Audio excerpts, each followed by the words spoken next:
आपको सीधा लेके चलते हैं श्रीनगर, जहां प्रधानमंत्री की रैली हो रही है और प्रधानमंत्री संबोधित कर रहे हैं लोगों को। कश्मीर हो, जब पीड़ा महसूस करता था तो मैं भी दिल्ली में उतनी ही पीड़ा महसूस कर रहा था जितनी कि आप कर रहे थे। और उसी कारण मैं तुरंत चला आया था। उस समय की सरकार के साथ कंधे से कंधा मिलाकर आपके दुख दर्द को बांटने के लिए प्रयास किया था। जब दिवाली का त्योहार आया, मेरे लिए दिल्ली में यार दोस्तों के बीच दिवाली मनाना बड़ा सरल था। लेकिन मेरा मन कर गया कि जिस धरती में अभी अभी आपत्ति से लोग गुजरे हैं, मैं दिवाली बनाने के बजाय अच्छा होगा कि मैं श्रीनगर चला जाऊं, और मैं यहां चला आया था।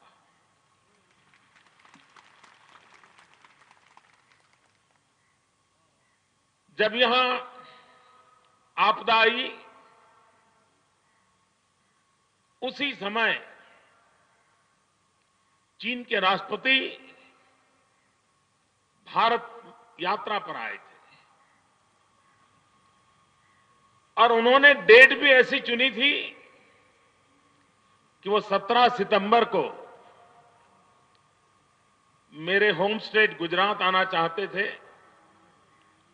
और 17 सितंबर उन्होंने इसलिए पसंद की थी कि वो मेरा जन्मदिन था और चीन के राष्ट्रपति बड़े उमंग के साथ मेरा जन्मदिन मनाने के लिए योजना बना करके आए थे।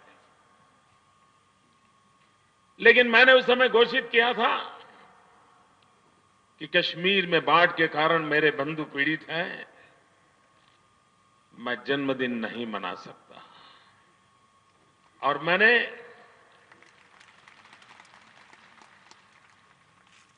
उनका स्वागत किया, सम्मान किया, पर जन्मदिन मनाने से मना किया। मैं मेरी मां के पैर छूने गया था, आशीर्वाद लेने गया था। मेरा जो सामाजिक बैकग्राउंड है, जिस अवस्था से मैं पैदा हुआ, पला बढ़ा, तो मेरी मां ने पहले जब भी जन्मदिन पे जाता था तो कभी वो मुझे ₹1.25 देती थी आशीर्वाद में, कभी ₹5 देती थी, ज्यादा से ज्यादा ₹11 देती थी। ₹11 से ज्यादा कभी मेरी मां ने मुझे नहीं दिया। लेकिन उस दिन जब मैं गया तो मैं हैरान था। और ये संस्कार है, ये भावना है जो मेरी रगों में भरी हुई है।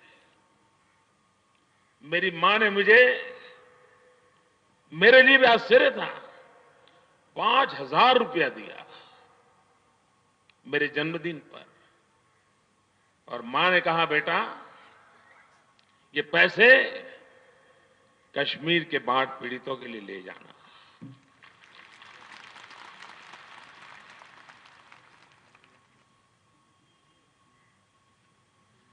ये संस्कार की ताकत है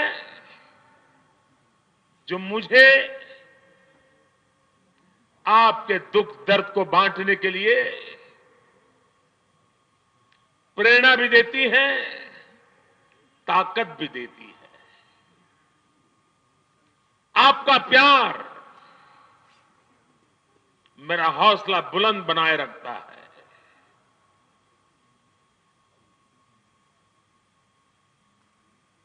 और जिस मंत्र को लेकर के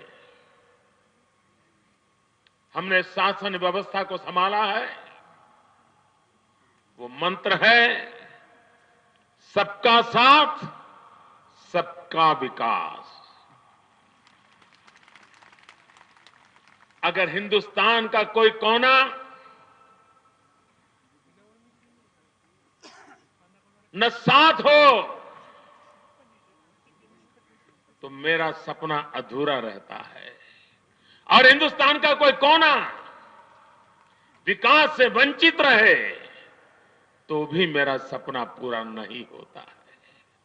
और इसलिए हिंदुस्तान का हर कोना, हिंदुस्तान का हर भूभाग, हिंदुस्तान का जन जन,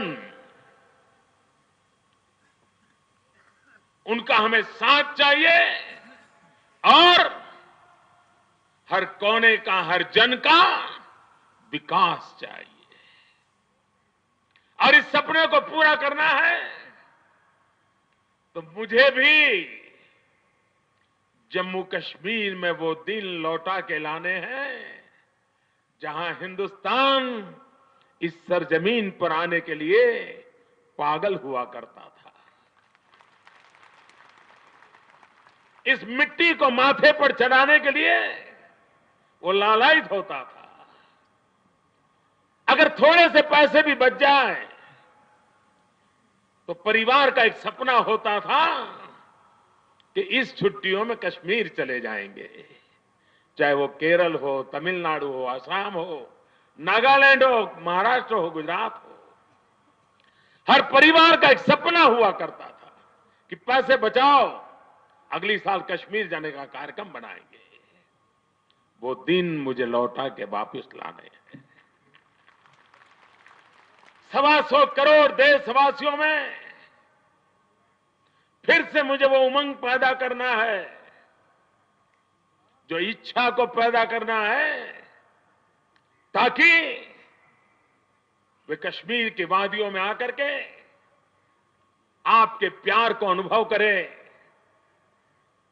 आपकी सेवा को अनुभव करें, और प्रकृति ने जो जन्नत बनाई है उस जन्नत को जीते जी जीने का एहसास करे। ये मेरा सपना लेकर के मैं चल रहा हूं।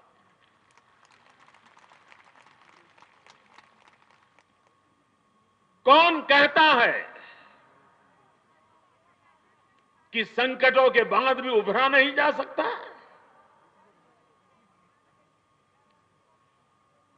मैं उस विश्वास के साथ जीने वाला इंसान हूं, और मैंने अपने जीवन में देखा है संकट कितने ही गहरे क्यों न हो, लेकिन एक जज्बा होता है जो संकटों को परास्त करता है और जीने की आस पैदा कर देता है। 2001 में जब गुजरात में भयंकर भूकंप आया, मौत की चादर ओढ़ करके हम सोए थे। सारी दुनिया ने मान लिया था कि अब गुजरात खड़ा नहीं हो सकता है। हजारों लोग मर चुके थे, लाखों घर तबाह हो चुके थे,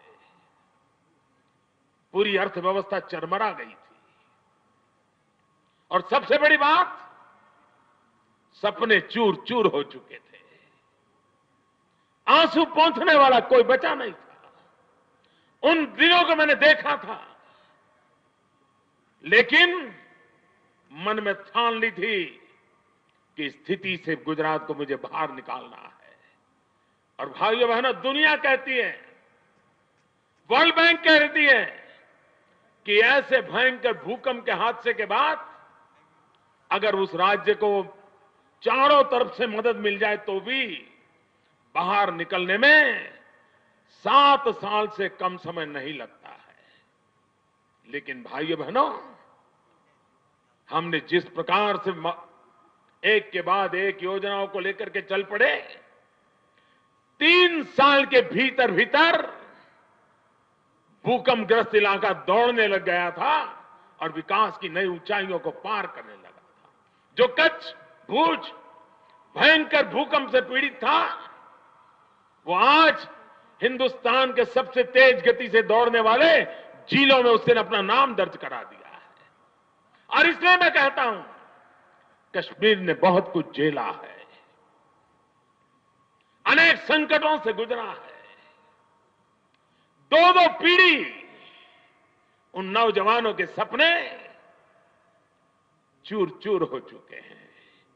ये सारी बातों को जानते हुए भी मैं उस विश्वास को लेकर के निकला हूं कि मेरा कश्मीर फिर से एक बार वही जन्नत, वही जज्बा,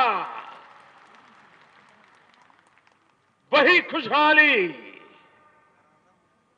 वो दिन मैं अपनी आंखों के सामने देख रहा हूं। और मैं सिर्फ सपने देखता हूं ऐसा नहीं, उन सपनों को साकार करने के लिए एक के बाद एक कदम उठा करके, उन चीजों को साकार करने के लिए जन जन का साथ लेकर के सफलतापूर्वक आगे बढ़ने का प्रयास कर रहा हूं। 17 महीने पहले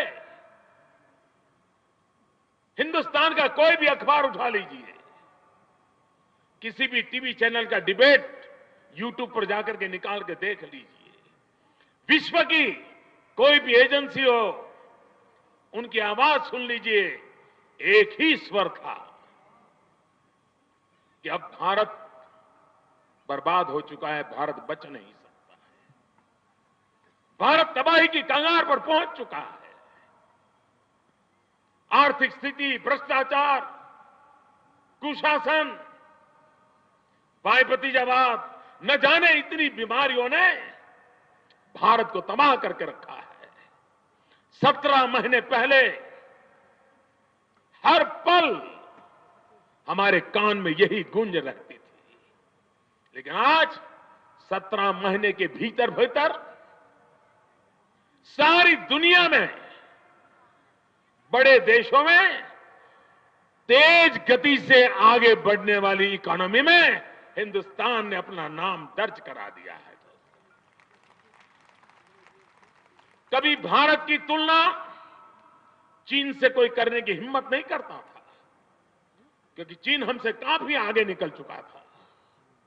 आज भारत की विकास की कोई भी चर्चा होती है, आर्थिक विकास की चर्चा होती है, तो हर बार चीन के साथ तुलना होती है। और इन दिनों बार बार बात आती है, अब तो भारत चीन से भी आगे निकल गया, ये 17 महीने में हो सकता है। मैं आज ही एक रिपोर्ट पढ़ रहा था अभी आते आते, एक रेगुलरली हर वर्ष एक रिपोर्ट आता है, ट्रांसपेरेंसी इंटरनेशनल,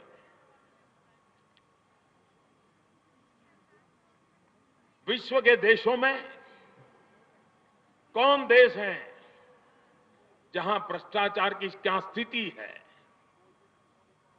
क्या भ्रष्टाचार बढ़ रहा है, कम हो रहा है, इन सारे हिसाब किताब करते हैं। मैंने आज ही रिपोर्ट पढ़ी,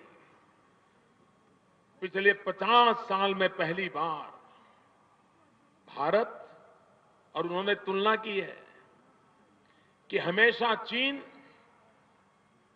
इस विषय में अच्छी इज्जत थी और भारत से आगे माना जाता था। पहली बार पारदर्शिता के संबंध में, भ्रष्टाचार से मुक्ति पाने की दिशा में, भ्रष्टाचार को खत्म करने की दिशा में भारत चीन से 10 पायदारी पर आगे सफलतापूर्वक पार कर गया। दुनिया में पहले हमारा नंबर 95 पर था। अभी जो रिपोर्ट आया, पारदर्शिता लाने के कारण, भ्रष्टाचार को खत्म करने की दिशा में अहम कदम लेने के कारण हम 95 से 85 पर पहुंच गए। 17 महीने में भ्रष्टाचार के खिलाफ इतनी बड़ी लड़ाई लड़के आगे निकलना, ये हिंदुस्तान करके दिखाता है। एक बार हिंदुस्तान फैसला करे, कर लेता है। भाइयों बहनों, जो हिंदुस्तान का स्वभाव है, कश्मीरी का अलग नहीं हो सकता है। वो भी, और जैसे अभी मुफ्ती साहब कह रहे थे, यहां के लोगों में ताकत है, जज्बा है। थोड़ा सा अगर व्यवस्था मिल जाए वो अपने आप कश्मीर को नई ऊंचाइयों पर ले जाने की ताकत रखते हैं। मुझे मुफ्ती साहब की बात पर भरोसा है, मुझे आप पर भरोसा है, वरना 20 साल तक लगातार इतनी यातनाएं झेलने के बाद भी ये माहौल कभी नजर नहीं आ सकता था। ये इस बात का सबूत है, ये इस बात का सबूत है कि आपके भीतर वो कौन सा जज्बा है, वो कौन सी ताकत है, और कश्मीर को आगे बढ़ाने के लिए आप किस कदर लालायित है। भाइयों बहनों,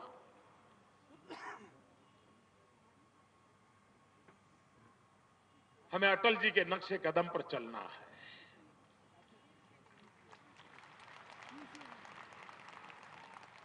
कश्मीर के लिए मुझे दुनिया के किसी की एडवाइस की आवश्यकता नहीं है, मुझे किसी के एनालिसिस की आवश्यकता नहीं है। इसी धरती पर, इसी मंच पर अटल बिहारी वाजपेयी जी ने जो बात कही थी, इससे बड़ा कोई संदेश नहीं हो सकता। उन्होंने 3 मंत्र दिए थे। उन्होंने कहा था कश्मीरियत, जमहूरियत और इंसानियत। मैं आज भी इसी बात को मानता हूं कि कश्मीर के विकास का रास्ता इन 3 पिलर पर खड़ा होना है, इसी को मजबूती देनी है। जब जमहूरियत की बात वाजपेयी जी करते थे, क्या कभी किसी ने सोचा था इतने कम समय में कश्मीर के लोग जमहूरियत को इतना बल दें, और लोकसभा के चुनाव में, विधानसभा के चुनाव में कितना भारी मतदान किया। और आज जब मुफ्ती साहब कह रहे हैं मैं पंचायतों को अधिकार देना चाहता हूं, यही तो वो अटल जी वाली जमहूरियत है, वही तो जमहूरियत है। एक एक गांव का पंच होगा, पंच के पास अधिकार होगा, वो अपने फैसले कर पाएगा, और सरकार उसको हाथ पकड़ करके जो मदद चाहिए मदद करती रहेगी। हमारा एक एक गांव कितना ताकतवर बनेगा। इस जमहूरियत की कसौटी पर वाजपेयी जी ने जो सपना देखा था, कश्मीर के लोगों ने पूरा करके दिया है। और इसलिए मैं उस महापुरुष के शब्दों के लिए आज कश्मीर के मेरे लाखों भाइयों बहनों को शत शत नमन करता हूं, मैं उनका अभिनंदन करता हूं। उन्होंने जमहूरियत को यह ताकत दी है। भाइयों बहनों, कश्मीरियत के बिना हिंदुस्तान अधूरा है, सिर्फ कश्मीर नहीं। और इसलिए उस कश्मीरियत जो भारत की आन बान शान है, अगर किसी को सच्ची बिन सांप्रदायिकता सीखनी हो तो इसी की धरती से तो निकली थी। वो सूफी परंपरा कहां से आई थी? इसी धरती से आई थी, जिसने जोड़ना सिखाया था, संबल बनाना सिखाया था। और वही तो परंपरा, वही तो हमारी कश्मीरियत है। और दुनिया कितनी ही बदल क्यों न जाए, इंसान आसमान में घर बसाने की ताकत बना ले, लेकिन इंसानियत के बिना कुछ भी आगे नहीं बढ़ सकता है। और इसलिए जिंदगी कितनी ही आगे क्यों न बढ़े, टेक्नोलॉजी हमें कहां से कहां पहुंचा दे, आर्थिक प्रभु संप्रभुता हमें कितनी नई ऊंचाइयों पर क्यों न ले जाए, लेकिन इंसानियत का, हमारे भीतर का जो आत्मा है, वो ही जीने के लिए, औरों के जीने के लिए, सबके जीने के लिए एक प्रेरणा देता है, ताकत देता है। और इसलिए कश्मीरियत, जमहूरियत और इंसानियत, इसी दायरे को लेकर के हम आगे बढ़ना चाहते हैं। भाइयों बहनों, पिछले दिनों मुझे मुफ्ती साहब से बहुत बातें करने का अवसर मिला है। हमारे निर्मल सिंह जी से बहुत बातें करने का अवसर मिला है। हमारे डाकू अनेक मंत्रियों को लेकर के बार बार आते रहते हैं, अनेक विषयों से मुझे परिचित करवाते रहते हैं और उन सब से बातें करते करते करते विकास का एक जो खाका मन में बना है उसको हमें समय सीमा में पूरा करना है। मेरे लिए पहली आवश्यकता है पिछली बाढ़ में जिन किसानों को परेशानी हुई, व्यापार को जो नुकसान हुआ, घरों को जो नुकसान हुआ, प्राथमिक सुविधा की जो व्यवस्थाओं को नुकसान हुआ, जल्द से जल्द उसको पूरा करना और हर परिवार को उस संकट से बाहर लाना। और उसके लिए मैंने पहले दिन आकर के 1000 करोड़ घोषित किया था। बाद में भी जैसी जरूरत पड़ी देते रहे और आज भी उस काम को पूरा करने में जम्मू कश्मीर सरकार के साथ दिल्ली कंधे से कंधा मिला करके चलेगा। ये मैं मेरे जम्मू कश्मीर के भाइयों बहनों को विश्वास दिलाता हूं। लेकिन सिर्फ आंसू पोंछ लें, उसका घर ठीक कर लें, अब दुकान ठीक हो जाए, इतने से कश्मीर की बात बनती नहीं है। वो तो एक संकट था, उसके लिए तो करना ही करना है, लेकिन वहां अटकने से बात बनती नहीं है। मुझे तो बहुत आगे जाना है, बहुत आगे ले जाना है।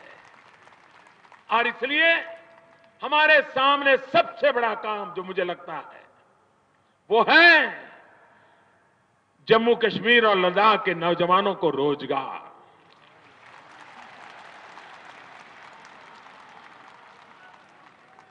हमारी सारी समस्याओं का समाधान हमारे नौजवानों को रोजगार में है। उन्हें काम का अवसर मिलना चाहिए। और मैं आज कश्मीर के नौजवानों को बधाई देना चाहता हूं और पूरा भारत गर्व करे। आज हिंदुस्तान में जो कोई मुझे सुनता हो, इस खबर शायद आप तक पहुंचाने के लिए और लोगों ने मदद नहीं की होगी, मैं पहुंचाना चाहता हूं। पिछले दिनों देखिए आप, कश्मीर के नौजवान आईएएस की परीक्षा हो, आईपीएस की परीक्षा हो, आईआईटी हो, आईआईएम हो, जिसके लिए हिंदुस्तान के और इलाके के लोग प्रवेश पाने के लिए पता नहीं उनको क्या क्या करना पड़ता है। लेकिन पिछले कुछ समय से हर वर्ष कश्मीर के नौजवान सबसे उत्तम प्रदर्शन करते हैं और आईएएस, आईपीएस कैडर में आ रहे हैं, आईआईटी में दिखते हैं, आईआईएम में दिखते हैं।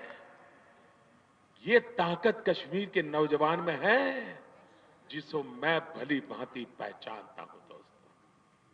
और जिसे मैं पहचानता हूं उसके लिए मैं सब कुछ करने के लिए तैयार हूं।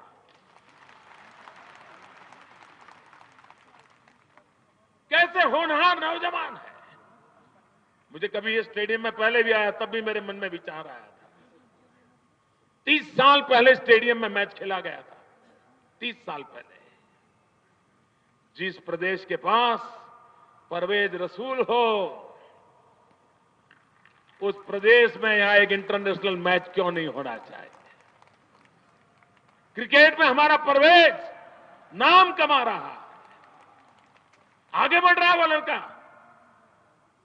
गर्व होता है हमें। क्यों इसी स्टेडियम में हम वो सपना क्यों न देखें कि यहीं पर फिर से एक बार इंटरनेशनल क्रिकेट मैच शुरू हो जाए और देश देखे। दुनिया में हमारे सचिन तेंदुलकर हो, युवराज हो, सहवाग हो, धोनी हो, कोई भी नाम ले लीजिए, अगर उन्होंने छक्के मारे हैं ना, तो बैट तो मेरी कश्मीर की धरती से बना हुआ था। यहां की तो लकड़ी है जो उत्तम से उत्तम बैट बनाती है। ये ताकत है यहां, और उस ताकत को बल देना।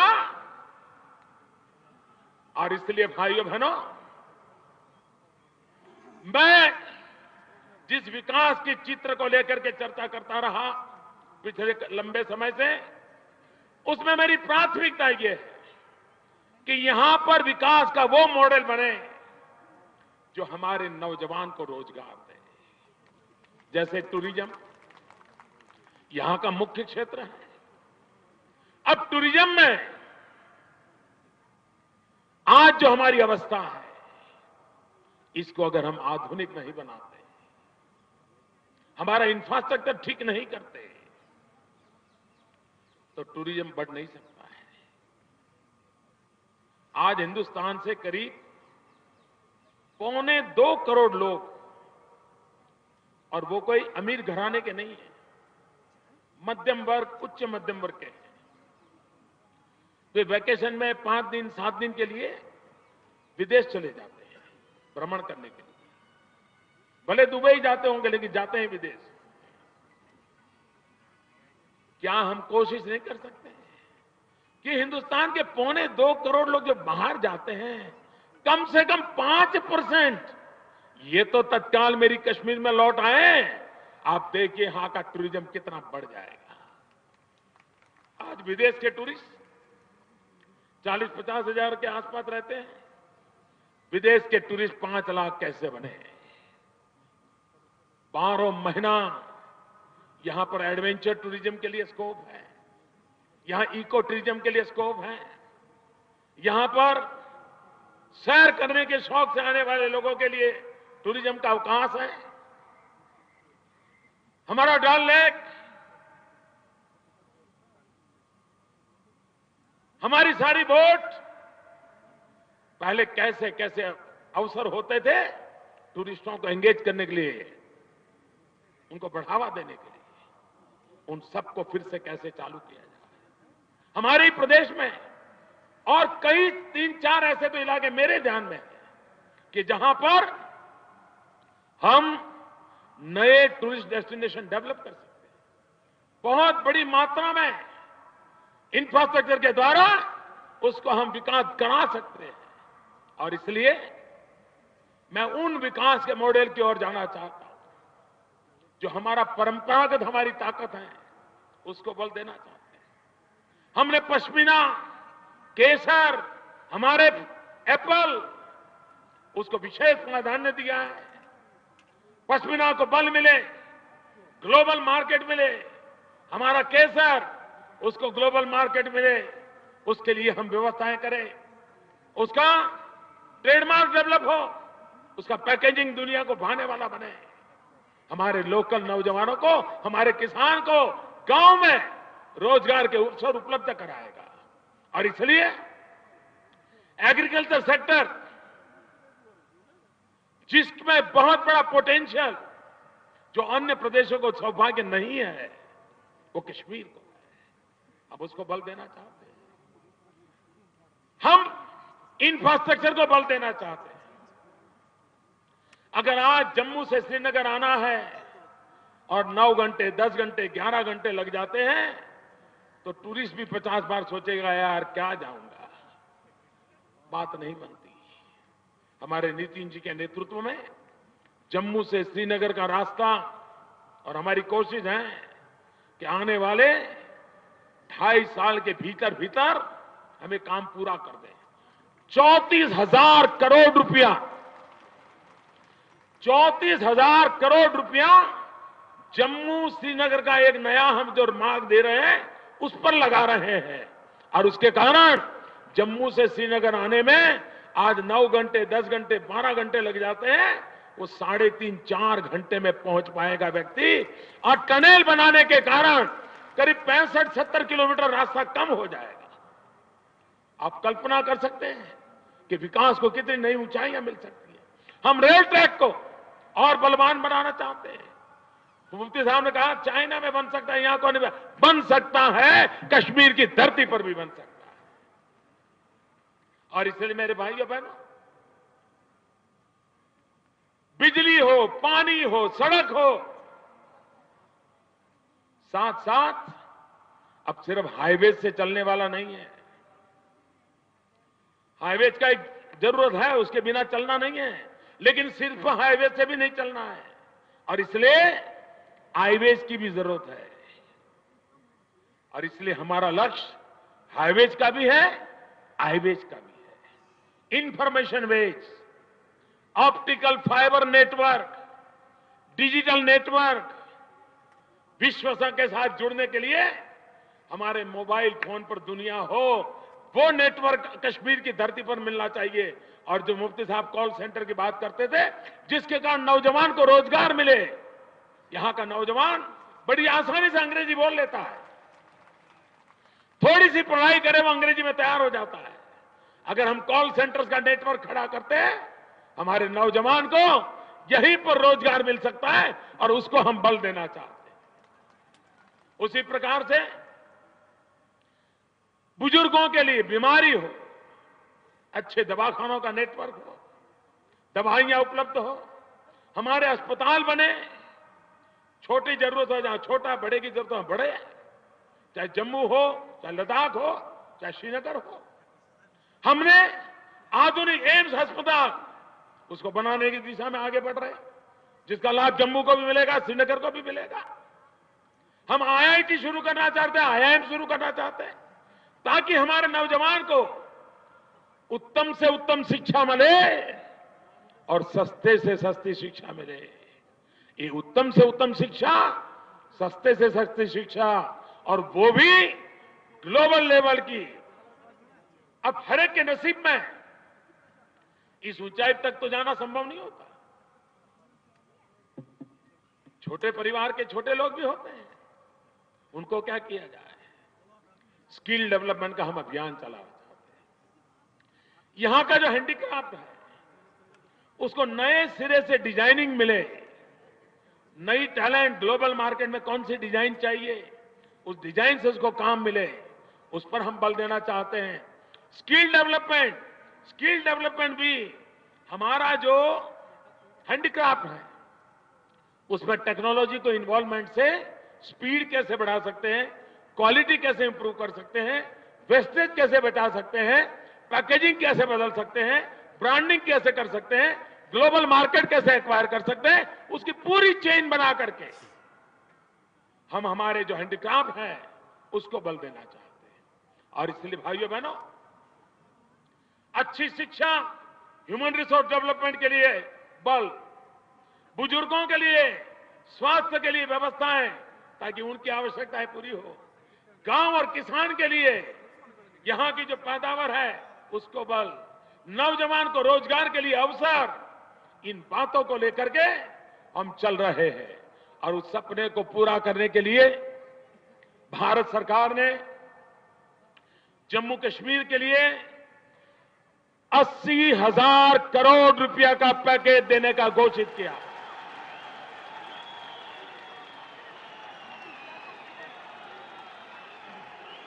$80,000 करोड़ रुपया का पैकेज। मेरे नौजवानों, मेरी दिली इच्छा है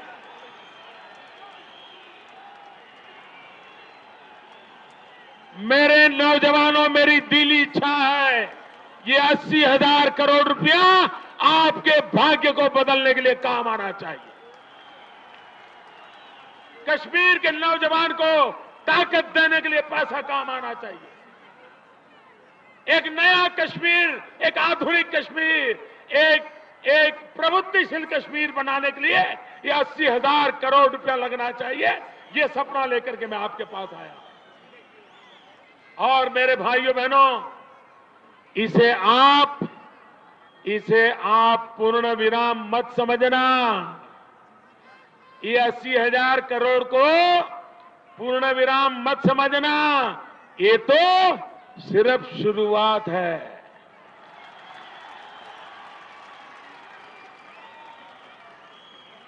जो बातें मैंने बताई उसको करके दिखाइए। ये दिल्ली का खजाना आपके लिए है, ये दिल्ली का खजाना आपका है।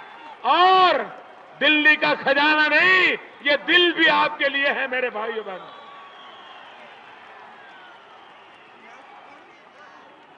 मैं लद्दाख के भाइयों का विशेष रूप से आभार व्यक्त करना चाहता हूं कि पिछले दिनों जो चुनाव हुआ, हिल काउंसिल में हमारे एमपी साहब और उनकी पूरी टीम को जमहूरियत का जो बल मिला और पूर्ण बहुमत के साथ जो बॉडी बनाया, उसके लिए लद्दाख के भाइयों को भी मैं आज कश्मीर की धरती पर आया हूं, हृदय से अभिनंदन और आभार व्यक्त करना चाहता हूं।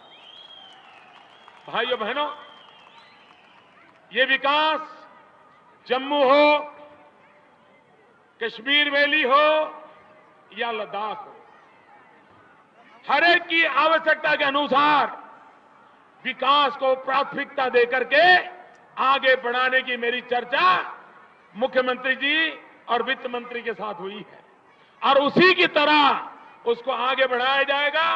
मैं फिर एक बार कश्मीर की धरती को नमन करता हूं, आप सबको शुभकामनाएं देता हूं और नौजवानों के भरोसे से एक नया कश्मीर, एक नया ताकतवर कश्मीर, उसे बनाने के लिए और आगे बढ़े। मैं आपका बहुत बहुत आभारी हूं।